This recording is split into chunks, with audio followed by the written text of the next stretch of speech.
ಸ್ನೇಹಿತರೆ ನಮಸ್ಕಾರ. ಚಿತ್ರದುರ್ಗದ ರೇಣುಕಸ್ವಾಮಿಯ ಹತ್ಯೆ ಪ್ರಕರಣದಲ್ಲಿ ಅರೆಸ್ಟ್ ಆಗಿ ಜೈಲು ಸೇರುವಂಥ ದರ್ಶನ್ ಮತ್ತು 17 ಜನರು ಈಗ ನಿರಂತರವಾದಂತಹ ಜೈಲಲ್ಲಿ ಹಗಲು ರಾತ್ರಿಯನ್ನು ಕಳೆಯಬೇಕಾದಂಥ ಅನಿವಾರ್ಯ ಪರಿಸ್ಥಿತಿ ನಿರ್ಮಾಣ ಆಗಿದೆ. ಆದರೆ ಈ ರೇಣುಕಸ್ವಾಮಿಯನ್ನು ಹತ್ಯೆ ಮಾಡೋದಕ್ಕೆ ಕಾರಣವಾಗಿದ್ದು ಅಶ್ಲೀಲ ಸಂದೇಶ ಅನ್ನುವಂಥ ಗುಟ್ಟು ರಟ್ಟಾಗಿ ಯಾವುದೋ ಕಾಲ ಆಗಿದೆ. ಆದರೆ ಇದೇ ಸಂದರ್ಭದಲ್ಲಿ ಒಂದು ದೊಡ್ಡ ವಿಚಾರವನ್ನು, ದೊಡ್ಡ ಬಾಂಬನ್ನು, ಪ್ರಕರಣಕ್ಕೆ ದೊಡ್ಡ ಟ್ವಿಸ್ಟನ್ನು ಕೊಟ್ಟಿದ್ದಂತಹ ನಟಿ ಕಮ್ಮು ಮಾಡೆಲ್ ಹಾಗೆಯೇ ಫಿಟ್ನೆಸ್ ಎಕ್ಸ್ಪರ್ಟ್ ಆಗಿರುವಂತಹ ಚಿತ್ರರಂಗಸ್ವಾಮಿಯವರು ಈಗ ಮತ್ತೊಂದು ಸ್ಫೋಟಕ ಅಂಶವನ್ನು ಬಹಿರಂಗಪಡಿಸಿದ್ದಾರೆ. ಮೊನ್ನೆ ಅಷ್ಟೇ ಒಂದು ವಿಡಿಯೋವನ್ನು ಮಾಡಿ, ಸುದೀರ್ಘವಾದಂಥ ವಿಡಿಯೋವನ್ನು ಮಾಡಿ, ದಿ ಹಿಂದೂ ಪೇಪರ್ನಲ್ಲಿ ಉಲ್ಲೇಖ ಆದಂತಹ ಗೌತಮ್ KS ಅನ್ನುವಂಥ ಅಕೌಂಟ್ನಿಂದ ಇದೇ ಈ ರೇಣುಕಸ್ವಾಮಿ ಮೆಸೇಜನ್ನು ಮಾಡ್ತಿದ್ದ ಹುಡುಗಿಯರಿಗೆ ಅನ್ನುವಂಥ ವಿಚಾರವನ್ನು ಯಾವಾಗ ಪ್ರಸ್ತಾಪಪಡಿಸಿದ್ದಾರೆ ಅನ್ನುವಂತಹ ಒಂದು ರಿಪೋರ್ಟನ್ನು ಇಟ್ಕೊಂಡು ಈ ಅಕೌಂಟ್ನಿಂದ ನನಗೂ ಕೂಡ ಮೆಸೇಜ್ ಬಂದಿತ್ತು ಅನ್ನೋಂಥ ವಿಡಿಯೋವನ್ನು ಮಾಡಿದರು. ಯಾವಾಗ ಈ ವಿಡಿಯೋವನ್ನು ಮಾಡಿದ್ರೋ ಅದಾದ ಬಳಿಕ ಒಬ್ಬೊಬ್ಬರೇ ಅಲರ್ಟ್ ಆಗ್ತಾರೆ. ತಮಗೆ ಬಂದಿರುವಂತಹ ಅದೇ ಅಕೌಂಟ್ನಿಂದ ತಮಗೆ ಮಾಡಿರುವಂಥ ಮೆಸೇಜ್ಗಳ ಬಗ್ಗೆ ಸಾಕ್ಷಿ ಸಮೇತ ಬಿಚ್ಚಿಡ್ತಾ ಹೋಗ್ತಾರೆ. ಆ ಮೂಲಕ ರೇಣುಕಸ್ವಾಮಿಯ ಇನ್ನೊಂದು ಮುಖವನ್ನು ತೆರೆಯುವಂಥ ಕೆಲಸವನ್ನು ಸಾಕಷ್ಟು ಜನ ಮಾಡ್ತಾರೆ. ಈಗ ಇದಕ್ಕೆ ಪೂರಕ ಎನ್ನುವಂತೆ ಇನ್ನಷ್ಟು ಸಾಕ್ಷಿಯನ್ನು ನೀಡಿರುವಂಥ ಚಿತ್ರರಂಗಸ್ವಾಮಿ ಜೂನ್ 7ರವರೆಗೂ ಕೂಡ ಅದೇ ಅಕೌಂಟ್ನಿಂದ ನಿರಂತರವಾದಂಥ ಮೆಸೇಜ್ಗಳು ಬರ್ತಾ ಇದ್ವು ಅನ್ನೋದನ್ನು ಸಾಕ್ಷಿ ಸಮೇತ ಒಂದು ಪ್ರೂವ್ ಮಾಡುವಂಥ ಪ್ರಯತ್ನವನ್ನು ಮಾಡಿದ್ದಾರೆ. ಅದು ಹೇಗೆ ಮತ್ತು ಜೂನ್ 7ರವರೆಗೆ ಆತ ರೇಣುಕಸ್ವಾಮಿ ಎನ್ನುವಂತಹ ವ್ಯಕ್ತಿ ಫೇಕ್ ಅಕೌಂಟ್ನ ಮೂಲಕ ಇವರಿಗೆಲ್ಲ ಮಾಡಿದಂಥ ಮೆಸೇಜ್ಗಳು ಏನು, ಅದರಲ್ಲಿ ಏನೆಲ್ಲ ಅಂಶಗಳನ್ನು ಉಲ್ಲೇಖ ಮಾಡಿದ್ದ, ಯಾವ ರೀತಿಯಾದಂಥ ಮೆಸೇಜನ್ನು ಕಳಿಸ್ತಾ ಇದ್ದ ಅನ್ನುವಂತಹ ಕಂಪ್ಲೀಟ್ ಮಾಹಿತಿಯನ್ನು ನಿಮ್ಮ ಮುಂದೆ ಇಡ್ತಾ ಹೋಗ್ತೀನಿ. ಅದಕ್ಕಿಂತ ಮುಂಚೆ ನೀವು ಇನ್ನೂ ಕೂಡ ನಮ್ಮ ಚಾನಲನ್ನು ಸಬ್ಸ್ಕ್ರೈಬ್ ಮಾಡಿಲ್ಲ ಅಂದರೆ ದಯವಿಟ್ಟು ಕೂಡಲೇ ಸಬ್ಸ್ಕ್ರೈಬ್ ಮಾಡಿ ಸ್ನೇಹಿತರೆ. ರೇಣುಕಸ್ವಾಮಿಯನ್ನು ಇಲ್ಲಿ ದರ್ಶನ್ ಮತ್ತು ಇಡೀ ಗ್ಯಾಂಗ್ ಹತ್ಯೆ ಮಾಡಿದ್ದು ಕ್ಷಮಿಸೋಕೆ ಸಾಧ್ಯವಾಗದಂಥ ಅಪರಾಧ ಅನ್ನೋದರಲ್ಲಿ ಎರಡನೇ ಮಾತೇ ಇಲ್ಲ. ಅದರ ಬಗ್ಗೆ ಯಾವುದೇ ಚರ್ಚೆಯೂ ಕೂಡ ಬೇಕಾಗಿಲ್ಲ. ಯಾಕಂತ ಹೇಳಿದ್ರೆ ಈ ಕಟುಕ, ಈ ಕ್ರೂರಿ ಮನಸ್ಥಿತಿಯ ಮನುಷ್ಯರು ಸುಮಾರು ಒಂದು 17 ಜನ ಈ ಆರೋಪಿಗಳಿದ್ದಾರೆ ನೋಡಿ, ಇವರು ಮಾಡಿದಂಥ ಕೃತ್ಯವನ್ನು ಯಾರೂ ಕೂಡ ಕ್ಷಮಿಸೋಕೆ ಅದು ಶಿಕ್ಷಾರ್ಹ ಅಪರಾಧ, ಅದರಲ್ಲಿ ಎರಡನೇ ಮಾತೇ ಇಲ್ಲ. ಆದರೆ ಇಲ್ಲಿ ಇನ್ನೊಂದು ಆಯಾಮದ ಬಗ್ಗೆಯೂ ಕೂಡ ಚರ್ಚೆ ಆಗ್ತಾ ಇದೆ. ಅದು ಕೂಡ ದೊಡ್ಡ ಮಟ್ಟದಲ್ಲಿ ಚರ್ಚೆ ಆಗ್ತಿದೆ. ಪೊಲೀಸರು ಕೂಡ ಈ ಹಂತದಲ್ಲಿ ತನಿಖೆಯಲ್ಲಿ ಬ್ಯುಸಿಯಾಗಿದ್ದಾರೆ. ಅದೇ ರೇಣುಕಸ್ವಾಮಿಯ ಬಗ್ಗೆ. ರೇಣುಕಸ್ವಾಮಿ ಅಶ್ಲೀಲವಾಗಿ ಪವಿತ್ರಗೌಡಗೆ ಮೆಸೇಜನ್ನು ಕಳಿಸ್ತಾ ಇದ್ದ ಅನ್ನುವಂಥ ಒಂದೇ ಒಂದು ಕಾರಣಕ್ಕೆ ಇಲ್ಲಿ ನೇರವಾಗಿ ದರ್ಶನ್ ಮತ್ತು ಈ ಗ್ಯಾಂಗ್ನವರು ರೇಣುಕಸ್ವಾಮಿಯ ಮೇಲೆ ಹಲ್ಲೆಯನ್ನು ಮಾಡಿ ಕ್ರೂರವಾಗಿ ರಾಕ್ಷಸರ ರೀತಿ ಮುಗಿಬಿದ್ದಂಥ ಪರಿಣಾಮ ಆತ ಜೀವವನ್ನು ಬಿಡ್ತಾನೆ. ಆದರೆ ಇದಕ್ಕಿಂತ ಮುಂಚೆ ರೇಣುಕಸ್ವಾಮಿ ಸಾಕಷ್ಟು ಜನ ನಟಿಯರಿಗೆ ಮತ್ತು ಸಾಕಷ್ಟು ಜನ ಮಾಡೆಲ್ಗಳಿಗೆ ಇದೇ ರೀತಿಯಾದಂತಹ ಮೆಸೇಜ್ಗಳನ್ನು ಮಾಡ್ತಾ ಇದ್ದ, ಅಶ್ಲೀಲವಾಗಿ ವರ್ತನೆಯನ್ನು ಮಾಡ್ತಿದ್ದ.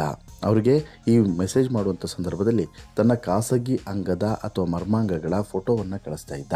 ಅದರ ಜೊತೆಗೆ ಅವರಿಗೆ ಈ ಹಸ್ತಮೈಥುನ ಮಾಡುವಂಥ ವಿಡಿಯೋವನ್ನು ಕೂಡ ಕಳಿಸ್ತಾ ಇದ್ದ. ಈ ರೀತಿಯಾದಂಥ ಸಾಕಷ್ಟು ಸ್ಫೋಟಕ ಅಂಶಗಳು ಕೂಡ ಹೊರಗಡೆ ಬಂತು.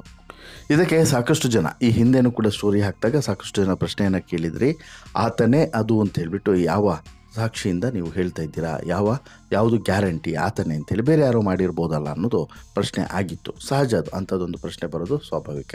ಬಟ್ಟು ಇಲ್ಲಿ ಚಿತ್ರರಂಗಸ್ವಾಮಿ ಒಂದನ್ನು ಸ್ಪಷ್ಟಪಡಿಸ್ತಾರೆ, ಒಂದು ವಿಚಾರವನ್ನು ಕಳೆದ ವಿಡಿಯೋದಲ್ಲೇ ಕೂಡ.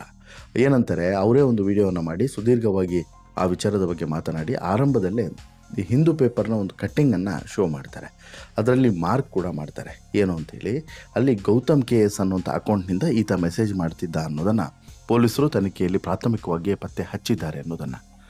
ಆ ಆಯಾಮದಲ್ಲಿಯೇ ಚಿತ್ರರಂಗಸ್ವಾಮಿ ಈ ಅಕೌಂಟ್ ನೇಮನ್ನು ಎಲ್ಲೋ ನೋಡ್ದಾಗಿದೆಯಲ್ಲ ಅಂತ ಹೇಳಿಬಿಟ್ಟು ಅಲರ್ಟ್ ಆಗಿಬಿಟ್ಟು ಸರ್ಚ್ ಮಾಡಿದಾಗ ಅವರಿಗೆ ಗೊತ್ತಾಗೋದು ತಾನು ಬ್ಲಾಕ್ ಮಾಡಿದ್ದೆ, ತನಗೂ ಕೂಡ ಆತ ಕೆಟ್ಟದಾಗಿ ಮೆಸೇಜ್ ಮಾಡಿದ್ದ ಅಂಥೇಳಿ. ಬಟ್ಟು ನಿನ್ನೆನೂ ಕೂಡ ಅವರನ್ನು ಮಾತನಾಡಿಸುವಂಥ ಪ್ರಯತ್ನವನ್ನು ಮಾಧ್ಯಮದವರು ಮಾಡಿದ್ರು. ಭಾನುವಾರನೂ ಕೂಡ ಚಿತ್ರರಂಗಸ್ವಾಮಿಯನ್ನು ಮಾತನಾಡಿಸುವಂಥ ಪ್ರಯತ್ನವನ್ನು ಮಾಡಿದ್ರು. ಆಗ ಚಿತ್ರರಂಗಸ್ವಾಮಿ ಒಂದಷ್ಟು ಸ್ಫೋಟಕ ವಿಚಾರಗಳನ್ನು ಬಿಚ್ಚಿಟ್ರು.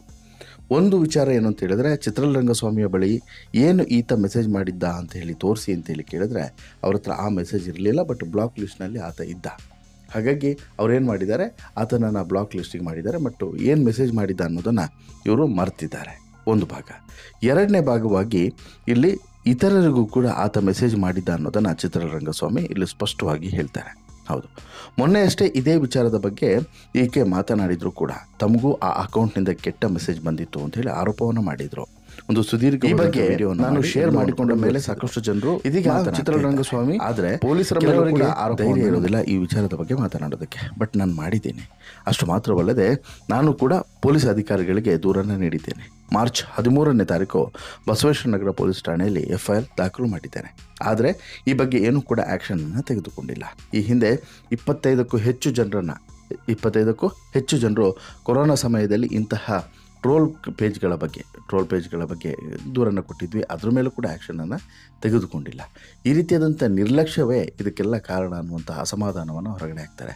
ಅಷ್ಟು ಮಾತ್ರವಲ್ಲದೆ ಒಂದಷ್ಟು ಮೆಸೇಜಸ್ಗಳನ್ನು, ಅಂದರೆ ಇವರಿಗೆ ಬಂದಿರುವಂತಹ ಮೆಸೇಜಸ್ಗಳು ಮತ್ತು ಇವರ ಸ್ನೇಹಿತರಿಗೆ ಬಂದಿರುವಂಥ ಮೆಸೇಜಸ್ಗಳನ್ನು ಕೂಡ ಚಿತ್ರರಂಗಸ್ವಾಮಿ ತೋರಿಸಿದ್ದಾರೆ, ದೃಶ್ಯ ಮಾಧ್ಯಮಗಳಿಗೆ ತೋರಿಸಿದ್ದಾರೆ. ಅದರಲ್ಲಿ ಮೆಸೇಜಸ್ಗಳಿದ್ದಾವೆ. ನೀನು ಚೆನ್ನಾಗಿದೆಯಾ, ನೀನು ಹಾಗಿದೆಯಾ, ಹೀಗಿದೆಯಾ, ನಿನ್ನ ಆ ಅಂಗ ಚೆನ್ನಾಗಿದೆ, ಈ ಅಂಗ ಚೆನ್ನಾಗಿದೆ, ಅಲ್ಲಿಗೆ ಬರ್ತೀಯಾ, ಇಲ್ಲಿಗೆ ಬರ್ತೀಯಾ, ಈ ರೀತಿಯಾದಂಥ ಮೆಸೇಜ್ಗಳು ಬಂದಿದ್ವು ಅನ್ನುವಂತಹ ಸ್ಕ್ರೀನ್ಶಾಟ್, ಯಾರು ಚಿತ್ರರಂಗಸ್ವಾಮಿಗೆ ಕಳಿಸಿರುವಂಥ ಸ್ಕ್ರೀನ್ಶಾಟ್ಸ್ಗಳನ್ನು ಕೂಡ ತೋರಿಸಿದ್ದಾರೆ. ಹೀಗೆ ಚಿತ್ರರಂಗಸ್ವಾಮಿಯ ಹಿಂದೆ ಬಿದ್ದಿದ್ದಂಥ ಈತ ಕೇವಲ ಚಿತ್ರರಂಗಸ್ವಾಮಿ, ಪವಿತ್ರಗೌಡ ಹೀಗೆ ಅಲ್ಲ, ಎಲ್ಲ ನಟಿಯರ ಹಿಂದೆಯೂ ಕೂಡ ಬಿದ್ದಿದ್ದ. ಎಲ್ಲಿವರೆಗೆ ಅಂದರೆ ಜೂನ್ 7ರವರೆಗೂ ಕೂಡ ಆ ಫೇಕ್ ಅಕೌಂಟ್ನಿಂದ ಮೆಸೇಜನ್ನು ಮಾಡ್ತಿದ್ದ. ಜೂನ್ 7ರವರೆಗೂ ಕೂಡ. ನಂತರ ಈತ ಮೆಸೇಜ್ ಮಾಡೋದನ್ನು ಕೆಲವರಿಗೆ ನಿಲ್ಲಿಸಿದ. ಬಟ್ ಜೂನ್ 8 ಹೀಗೆಲ್ಲ ಮಾಡಿರಬಹುದು, ಆದರೆ ಇನ್ಫಾರ್ಮೇಷನ್ಸ್ ಚಿತ್ರಲ್ಲಿ ಬಡಿಗಿಲ್ಲ. ಬಟ್ 7ನೇ ತಾರೀಕುವರೆಗೂ ಕೂಡ ಚಿತ್ರಲ್ಲಿ ಸ್ನೇಹಿತೆಯೇ ಒಬ್ಬಳು ಹೇಳ್ಕೊಂಡಿದ್ದಾಳೆ, ನನಗೂ ಕೂಡ ಮೆಸೇಜನ್ನು ಮಾಡಿದ್ದ, ನನ್ನ ಹತ್ರನೂ ಕೂಡ ಅದರ ಸ್ಕ್ರೀನ್ಶಾಟ್ ಇದೆ ಅಂತೇಳಿ ಕಳಿಸಿದ್ರು. ಹೀಗೆ ಈತ ಸಾಮಾನ್ಯ ವಿಕೃತ ಅಲ್ಲ, ಯಾರು ರೇಣುಕಾಸ್ವಾಮಿ ಅನ್ನೋದು ಈಗ ಗೊತ್ತಾಗ್ತಿದೆ. ನಿರಂತರವಾದಂಥ ಟಾರ್ಚರನ್ನು ಕೊಡ್ತಿದ್ದ ಈತ. ಕೆಲಸ ಮಾಡೋದಕ್ಕಿಂತ ಜಾಸ್ತಿ ಮಾಡ್ತಾ ಇದ್ದಿದ್ದು ಇದೇ ಕೆಲಸನ ಅನ್ನುವಂಥ ಅನುಮಾನ ಇದೆ. ಪೊಲೀಸರು ಈ ನಿಟ್ಟಿನಲ್ಲಿ ಸೀರಿಯಸ್ ಆದಂಥ ಎಂಕ್ವೈರಿಯನ್ನು ಮಾಡಿದಾಗ ಮಾತ್ರ ಈ ವಿಚಾರ ಹೊರಗಡೆ ಬರುತ್ತೆ. ಅಫ್ಕೋರ್ಸ್ ಅವನ ಮನೆಯವರು ನೋವಲ್ಲಿದ್ದಾರೆ, ಈಗ ಆ ವಿಚಾರವನ್ನು ಡಿಸ್ಕಸ್ ಮಾಡಬಾರ್ದು, ಹಾಗೆ ಹೀಗೆ ಅಂತೇಳಿ ಅವರು ಪಂಡಿತರು ಭಾರಿ ದೊಡ್ಡ ಭಾಷಣವನ್ನು ಮಾಡಬಹುದು. ಆದರೆ ಸತ್ಯನೇ ಅಲ್ವಾ. ದರ್ಶನ್ ಎಷ್ಟು ದೊಡ್ಡ ಅಪರಾಧವನ್ನು ಮಾಡಿದ್ದಾರೋ ಅಷ್ಟೇ ದೊಡ್ಡ ಅಪರಾಧವನ್ನು, ಅಥವಾ ಅದಕ್ಕಿಂತನೂ ಒಂದು ಹೆಜ್ಜೆ ಮುಂದೆ ಹೋದಂಥ ಅಪರಾಧವನ್ನು ಈತ ಮಾಡಿದ್ದಾನೆ. ಯಾಕೆ ಅಂತೇಳಿದರೆ ದರ್ಶನ್ ಮಾಡಿರುವಂಥದ್ದು ಕೊಲೆ. ಅಫ್ಕೋರ್ಸ್ ಅದು ಅಕ್ಷಮ್ಯ ಅಪರಾಧ. ಆದರೆ ಈತ ಆ ರೀತಿ ಸಿಕ್ಕ ಹುಡುಗಿಯರಿಗೆ, ಈಗ ನಮ್ಮನೆ ಹುಡುಗಿಯರಿಗೇ ಆತ ಇದೇ ರೀತಿ ಮೆಸೇಜ್ ಮಾಡಿದ್ದ, ಇದೇ ರೀತಿ ಕಮೆಂಟ್ ಮಾಡಿದ್ದ ಅಂದರೆ ನಿಮಗೆ ಮೈ ಉರಿತೋ ಮೈ ಉರಿಯಲ್ವೋ, ಸಹಜ ಅಲ್ವಾ. ಅದೇ ರೀತಿ ಇಲ್ಲೂ ಕೂಡ ಆಗಿದೆ. ಸಿಕ್ಕ ಹುಡುಗಿಯರಿಗೆ ಈ ರೀತಿ ಕಂಡ ಹಾಗೆ ಮೆಸೇಜ್ ಮಾಡುವಂಥದ್ದು, ಇವೆಲ್ಲದೂ ಕೂಡ ಅತ್ಯಂತ ಕೆಟ್ಟ ಪ್ರವೃತ್ತಿ. ಇದನ್ನು ನಿಲ್ಲಿಸಲೇಬೇಕು. ಇಂತಹ ಮನಸ್ಥಿತಿಗಳು ಸರಿ ಹೋಗದೆ ಹೋದರೆ ಇಂತಹ ಸಾಕಷ್ಟು ಜನ ರೇಣುಕಾಸ್ವಾಮಿಗಳು ಹುಟ್ಟಿಕೊಳ್ತಾರೆ ಅನ್ನೋದರಲ್ಲಿ ಅನುಮಾನ ಇಲ್ಲ.